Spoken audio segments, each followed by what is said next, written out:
કોઈને પણ કોઈને છોડવાના નથી. સંઘવી સહી કોઈ ચમરબંધીને છોડવાના નથી એમ. તો બગદાણા વિવાદની અંદર જે નવનીતભાઈ હતા, નવનીત બાલદિયા, એમના ઉપર સૌથી મોટો ખુલાસો સામે આવ્યો છે.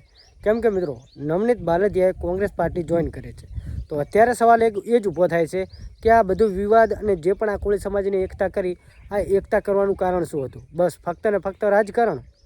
અત્યારે કોળી સમાજના લોકો પણ આ વિશે વિચારમાં પડ્યા હશે કે આટલો બધો વિવાદ કર્યો, આટલો બધો અમે સપોર્ટ કર્યો, છતાં પણ આ લોકો અત્યારે રાજકારણમાં કેમ ગયા છે? પણ ભોળી પ્રજાને ખબર નથી, કોળી સમાજના લોકોને ખબર નથી, ફક્ત ને ફક્ત રાજકારણ રમાઈ રહ્યું છે.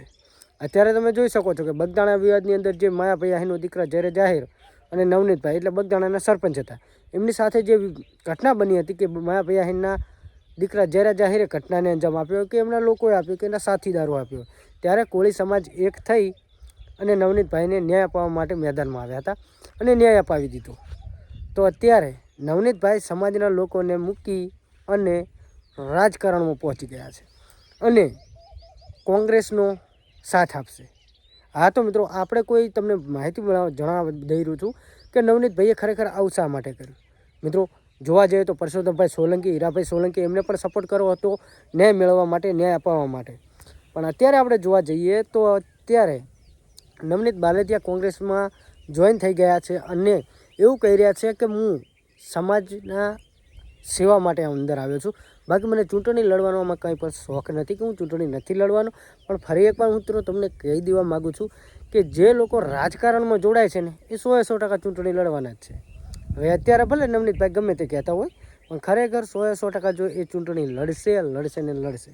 એ તમે લોકો પણ જાણો છો ને હું પણ જાણું છું. કેમ કે મિત્રો, બગદાણા વિવાદથી જે ચર્ચાઓમાં આવેલા હતા એવો અત્યારે રાજકારણની અંદર ચંપલાઈ દીધું છે. અને મિત્રો, જોવા જઈએ તો માયાભાઈ આહીના દીકરા જયરાજ આહિર અને નવનીતભાઈ સામસામે ઊભા રહેશે, આવું પણ ચર્ચા થઈ રહી છે.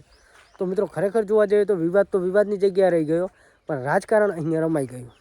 અને જે સમાજે કોળી સમાજના લોકોએ તેમને સપોર્ટ કર્યો હતો, એ કોળી સમાજના લોકોને અત્યારે મૂકી અને રાજકારણમાં આવી ગયા છે. તો મિત્રો, હવે આ વિશે તમારા લોકોને શું કહેવું છે? બાકી અત્યારે જે વિડીયો વાયરલ થઈ રહ્યો છે, એ વિડીયો હું તમને બતાવવા માગું છું. અને મિત્રો, ખરેખર આપણે તમને જણાવવા જઈએ કે કહી દઈએ કે આપણે પિન્ટુભાઈ કોળીને જે એ પણ અત્યારે રાજકારણની અંદર જ આવી રહ્યા છે, પણ આપણે અત્યારે તમને વાત કરવાના છીએ કે આપણે નવનીતભાઈ સાથે કે માયાભાઈ આહિર સાથે કે એમના દીકરા સાથે આપણે કોઈ લેવા દેવા નથી કે કોઈ આપણે એમનો વિરોધ પણ નથી. આપણે લોકોને જાણકારી માટે અને ટ્રેન્ડિંગ જે ટોપિક ચાલતા હોય એમના વિશે માહિતી આપીએ છીએ. એટલે ઘણા બધા લોકો એવું કહેતા હોય છે કે તમારે અને એમના શું લેવા દેવા. તો મિત્રો, કાંઈ લેવા દેવા નથી. ખરેખર તમને કહી દઉં કે જે સોશિયલ મીડિયાની અંદર ટ્રેન્ડિંગ ટોપિક ચાલતો હોય એ લોકોને માહિતી મળે એ માટે આપણે વિડીયો બનાવીએ છીએ. બાકી ખરેખર કહી દઈએ કે અત્યારે બગદાણા વિવાદ જે ચાલતો હતો અને બગદાણા વિવાદનું એન્ડ ક્યાં આવ્યો છે, અને હવે જોવા જઈએ તો ફરી એકવાર બગદાણા વિવાદની જેમ સામે થઈ માયાભાઈ આહિરના દીકરા જયરાજ આહિર અને નવનીત બાલદિયા રાજકારણ રમાડો. અને મિત્રો, કહેવામાં આવે છે કે ટિકિટ મળે કે ન મળે તો આપણને ખબર નથી, કે એ લોકોને કદાચ ખબર હશે.